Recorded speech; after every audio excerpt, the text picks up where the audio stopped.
서울 강북구 갑 출신의 천준호 의원입니다. 먼저 경기도민과 국민에 대한 책임으로 우리 국정감사를 성실하게 준비해 주신 이재명 경기도지사님과 우리 경기도 관계 공무원님들께 진심으로 감사의 말씀을 드립니다.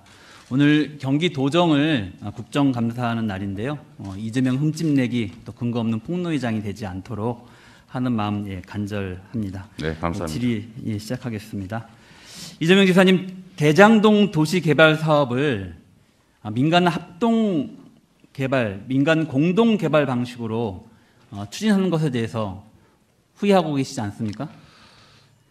선택의 여지가 없었는데 여전히 우리 국민들께는 그 제한이나 압력이나 한계를 돌파하고라도 100% 한수해서 만족을 드렸어야 되는데 못한 점은 죄송하지만 어쨌든 저로서는 할 수 있는 최선을 다한 결과라고 생각은 합니다. 네, 지금처럼 100% 개발 이익을 환수하지 못했다고 공격을 받고 논란이 되고 있는 이런 상황이라면 아마도 후회하는 마음이 들지 않았을까 이런 생각을 좀 해보게 됩니다. 그래도 제가 생각하기에 이재명 지사께서 이 사업을 추진한 데에는 5,503억이라고 하는 개발 이익을 환수해서 주민들에게 필요한 일, 성남 시민들에게 필요한 일을 하고자 했던 그 마음이 있었기 때문에 이 일을 하지 않았을까 이렇게 생각을 해봅니다.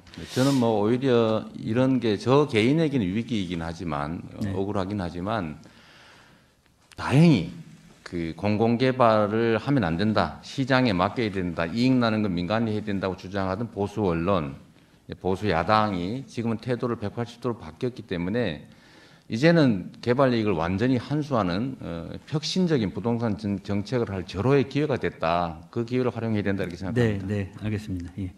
그런데 5,503억 이 공익 환수에 대해서도 가짜 뉴스가 많습니다. 야당에서는 성남 제1공단 조성비를 포함한 5,503억은 개발 사업 과정에서 발생하는 일반적인 기부 체납일 뿐이다 이렇게 이야기를 하는데요. 정확한 팩트를 제가 확인해 보겠습니다. 2018년 12월 31일 고시된 토지 이용 계획 및 기반 시설 계획을 보시겠습니다. 대장동 사업구역은 약 27만 8천 평입니다. 이 중에서 주거 및 상업 지역이 45.5%를 차지하고 나머지 53.6%가 도시 기반 시설 용지입니다. 도시 기반 시설 용지의 대부분은 공원, 녹지, 도로, 그리고 학교, 공공청사 등으로 대장동 사업 구역 내에서 기반 시설 기부 체납을 하게 되는 시설들입니다. 그렇습니다. 상당한 규모인데요. 제가 그래서 도시계획 전문가들한테 의뢰를 해가지고 대장동 개발 사업 공공 환수 규모를 한번 계산을 해봤습니다. 총 면적의 사업 면적의 50.1% 13만 9천 평이 사업 구역 안에서의 기반 시설 기부 체납에 해당하는 것입니다. 이것을 금액으로 환산해 보면 5,293억 정도가 되는데요. 보수적으로 환산한 수치입니다. 제가 판넬로 좀 설명을 좀 드리겠습니다. 그동안에 저희가 개발 이익 환수한 것이 5,503억이라고 이야기했을 때는 배당금 1,822억 원 그리고 구역 밖에 있었던 3,681억 원을 합해서 5,503억 원이 확보됐다고 이야기했습니다. 근데 일부 야당에서 이것이 일반적으로 있는 기부 체납이다 이렇게 얘기를 했는데 그렇지 않습니다. 일반적으로 있는 구역 내 기부 체납 금액을 환산해 봤더니 5,293억이고 이것을 다 더해 봤더니 총 공공 환수액은 1조 796억 원에 이른다는 것을 확인할 수 있습니다. 사실 그런데 여기에다가 앞으로 부담하게 될 개발 부담금 하고 사실은 5,500억이라고 제가 썼는데 실제로는 5,800억 정도 됩니다. 그 외에 예를 들어 용역비 저희가 이것도 사실 부담시켰고요. 그다음에 관리 대행비 명목으로 사실 280억을 또 더 받았습니다. 그런데 왜 그동안에는 1조가 넘는다 이렇게 얘기하시지 않고 개발이익 환수 금액은 5,503억이다라고 이야기를 하셨나요? 사업 구역 내 기부 체납은 당연한 거니까 그건 제가 기여했다고 할 수 없는 것이죠. 그걸 이익이라고 하는 것 자체는 사실 기만에 해당됩니다. 네, 그렇습니다. 그래서 명백하게 개발 이익을 환수한 부분, 만약에 이것을 환수하지 않았다면 민간 사업자가 그대로 자기 주머니에 가져갔을 돈을 환수한 금액만 쳐서 5,503억이다라고 이야기를 하신 것으로 이제 보여집니다. 그렇습니다. 저는 그래서 앞으로 이 공익 환수에 대한 불필요한 논란은 이제 좀 없어야 된다 이렇게 좀 생각을 합니다. 아울러 우리 대장동 개발 사업을 둘러싸고 민간 사업자들이 과도하게 개발 이익을 가져갔다는 비판이 있습니다.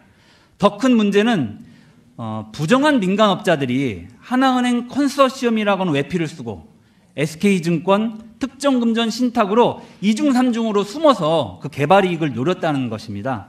이 같은 문제 때문에 사실은 많은 국민들께서 상처를 받고 계시다고 생각합니다. 지사님, 대장동 사업 개발 이익이 지금 전부 민간 사업자에게 지급된 상황은 아직 아닌 거죠? 제가 그 상황은 잘 모르겠습니다. 네. 저는 지사님이 성남시장 때 이제 고시하셨던 2015년 성남 대장동 제1공단 결합 도시개발 사업 민간 사업자 공모 지침 사업에 답이 들어있다고 생각합니다. 청렴 이행 약서를 제가 한번 보여드릴 텐데요. 이행 서약서입니다. 여기 보면 이런 내용이 있습니다. 담당 직원 및 사업계획서, 평가자에게 금품 향응 등을 제공한 사실이 드러날 경우 착공 후에는 당해 협약의 전부 또는 일부를 해제 또는 해지하여도 감수하겠으며 민형사상으로 이의를 제기하지 않겠다라고 하는 그런 조항이 있습니다. 저는 대장동 개발 사업 과정에서 일부 일탈이 발견된 만큼 이 청렴 이행 서약서에 근거해서 민간 사업자에게 개발 이익을 동결하고 환수해야 한다고 생각하는데 어떻게? 당시에는 지방공기업, 성남도시공사 같은 경우는 이 청렴서약이 의무 조항이 아니었습니다. 그래도 이게 제가 전에도 한 말씀드렸는데 이게 정말 돈이 막이기 때문에 우리가 아무리 관리하고 아무리 단속해도 오염되는 경우가 있을 수 있어서 그 원인을 제거하는 방법은 이익을 고정으로 해버려야 더 이상 로비가 없어진다. 두 번째는 이런 부정거래에 뇌물을 주거나 협잡을 하거나 할 경우는 다 박탈된다라고 하는 위험을 부담시켜서 이제 공직자 청렴성을 지키려고 했던 것이고요. 그런데 최근에 이제 유동규 씨가 이제 무슨 뭐 부정을 했느니 뇌물을 주었느니 받았느니 하는 얘기가 보도가 나고 구속되는 사태가 벌어졌기 때문에 제가 그걸 보는 즉시 이거를 좀 찾아서 우리가 성남시에 동결해라.